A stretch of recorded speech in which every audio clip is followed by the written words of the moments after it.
तो दोस्तों आज हम फिर से आपके लिए लेकर आए हैं देश दुनिया की तमाम ताज़ा बड़ी खबरें। सबसे पहली बड़ी खबर में आपको बताएंगे दोस्तों कि मुस्लिम देशों के मना करने के बावजूद भी नहीं माना ईरान। ईरान ने इजराइल पर हमला जरूर करने का किया ऐलान, कहा युद्ध होता है तो होने दो, हमास चीफ की मौत का इजराइल से लेंगे बदला।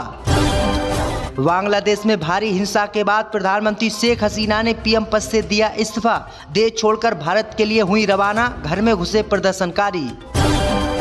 बिहार के वैशाली में हुड़दंग मचाना कांवड़ियों को पड़ा भारी, कांवड़ियों की ट्राली में करंट लगने से 9 कांवड़ियों की मौके पर मौत।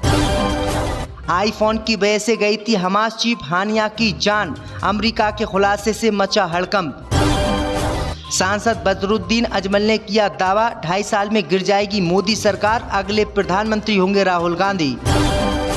उत्तर प्रदेश के बाद असम की बीजेपी सरकार ने लव और लैंड जिहाद रोकने के लिए नए कानून बनाने का किया ऐलान, सजा उम्र कैद की देने की कही बात। तो दोस्तों सभी खबरों को आपको एक एक कर बताने वाले हैं, वीडियो को लाइक कर चैनल को सब्सक्राइब कर दें। इसी बीच पर तो दोस्तों अगली खबर की ओर, तो इजराइल पर हमला जरूर करेगा ईरान। ईरान ने मुस्लिम देशों को दिया 2 टूक जवाब, कहा युद्ध होता है तो होने दो, लेकिन इजराइल पर जरूर करेंगे हमला। दोस्तों आपको बता दें कि ईरान की राजधानी तेहरान में हमास चीफ की मौत के बाद ईरान और इजराइल के बीच तनाव बढ़ा है।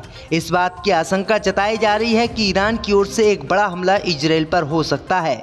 इसी बीच मुस्लिम देश जॉर्डन और लेबनान ने स्थिति शांत करने की कोशिश की है, लेकिन ईरान ने कह दिया है कि वह इजराइल पर जरूर हमला करेगा और हमास चीफ इस्माइल हानिया की हत्या का बदला लेगा।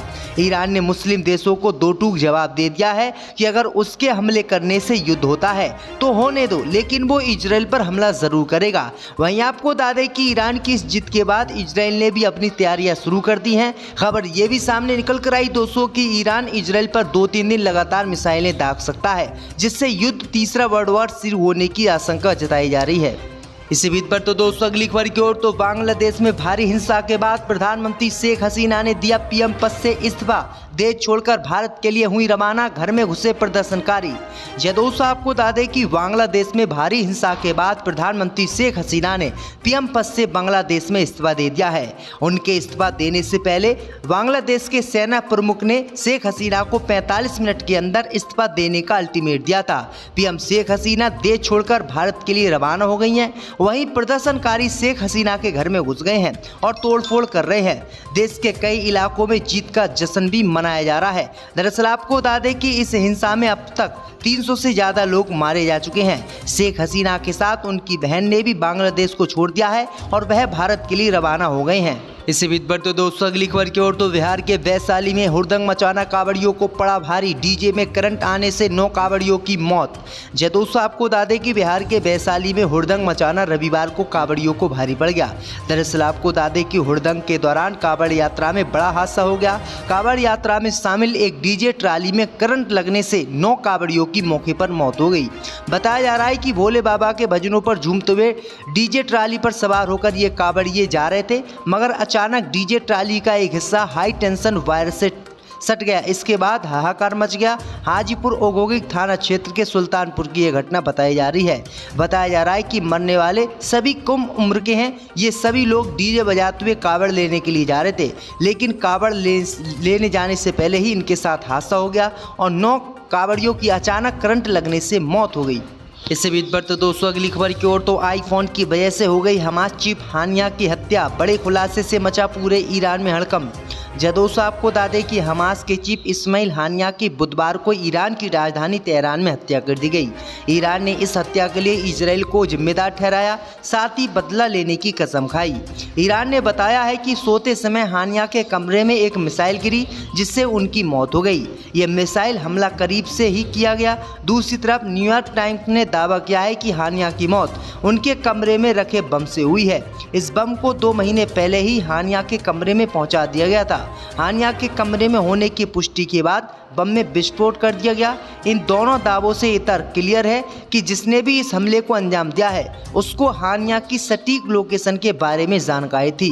अब एक्सपर्ट को शक है कि हानिया के फ़ोन से इजराइल को पूरी जानकारी मिल रही थी और तभी ये हमला हुआ है। यानी हानिया इस समय आईफोन चला रहे थे और आईफोन में इजराइल का जासूसी पेगासस ऐप था और पेगासस ऐप की वजह से ही इनकी हत्या हुई है। इसी बीच पर तो दोस्तों अगली खबर की ओर, तो 2.5 साल में गिर जाएगी मोदी मोदी सरकार बसरुद्दीन अजमल ने किया दावा।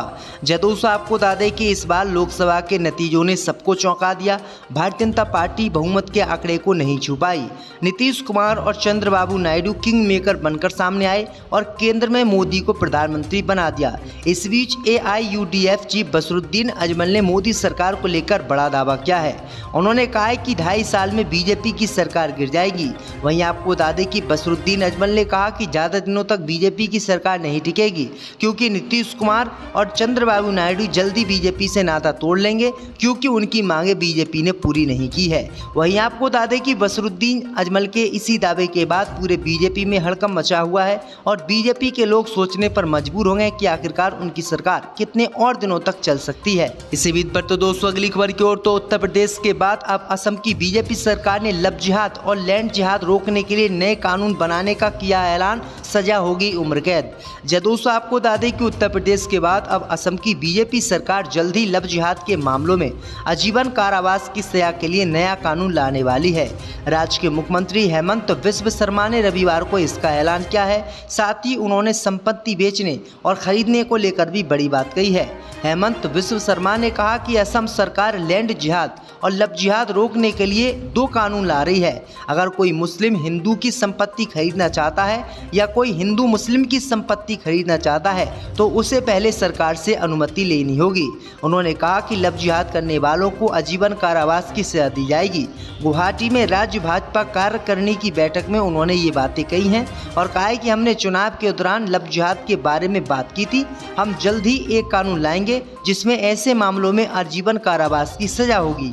कम उम्र के हैं ये सभी लोग डीजे बजाते हुए कावड़ लेने के लिए जा रहे थे, लेकिन कावड़ लेने जाने से पहले ही इनके साथ हादसा हो गया और 9 कावड़ियों की अचानक करंट लगने से मौत हो गई। इससे बीच पर तो दोस्तों अगली खबर की ओर, तो आईफोन की वजह से हो गई हमास चीफ हानिया की हत्या, बड़े खुलासे से मचा पूरे ईरान में हड़कंप। जदयू से आपको बता दें कि हमास के चीफ इस्माइल हानिया की बुधवार को ईरान की राजधानी तेहरान में हत्या कर दी गई। ईरान ने इस हत्या के लिए इजराइल को जिम्मेदार ठहराया, साथ ही बदला लेने की कसम खाई। ईरान ने बताया है कि सोते समय हानिया के कमरे में एक मिसाइल गिरी जिससे उनकी मौत हो गई। यह मिसाइल हमला करीब से ही किया गया। दूसरी तरफ न्यूयॉर्क टाइम्स ने दावा किया है कि हानिया की मौत उनके कमरे में रखे बम से हुई है।